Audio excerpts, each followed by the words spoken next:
Tante persone, probabilmente te compreso, utilizzano lo Shure SM7B.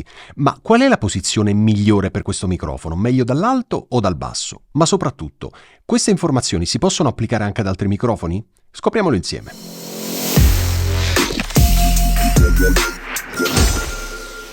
In questo video voglio farti ascoltare se c'è differenza nel posizionare lo Shure SM7B come sto facendo io in questo momento, ovvero dall'alto, oppure posizionarlo dal basso. Ma soprattutto voglio farti ascoltare come questa tecnica di posizionamento del microfono può influire sul suono non solo dello Shure SM7B, ma anche di altri microfoni. In questo momento stai sentendo la mia voce che entra pulita, quindi non applicherò nessun tipo di effetto, proprio per farti ascoltare meglio quello che voglio dimostrarti, e lo Shure SM7B ovviamente fuori asse, perché vedi davanti alla mia bocca non c'è niente, è orientato più o meno su un lato e punta verso la mia bocca, ok? Quindi è fuori asse. E in questo momento io sto parlando e tu stai sentendo la mia voce. Adesso facciamo un test che non ho mai fatto. Prendo una tastiera, la mia tastiera, e provo. Come vedi la tavola qui è senza la moquette fonoassorbente, ok? Proprio per simulare probabilmente la tua situazione. Adesso provo a digitare sulla tastiera.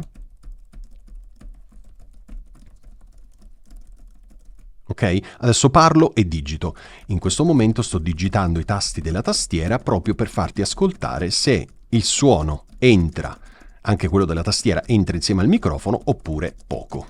Ok? Adesso facciamo l'altro test. Posizioniamo il microfono nella parte bassa. Aspetta. Ok, adesso ho messo il microfono Shure SM7B in posizione sotto la mia bocca, quindi diversa rispetto a prima. Tanti YouTuber, tanti podcaster utilizzano questo microfono anche in questa posizione.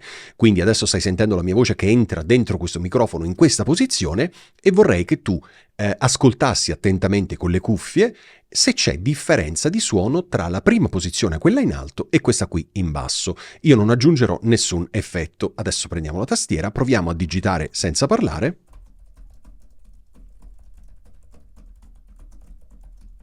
Ok, adesso parlo mentre digito.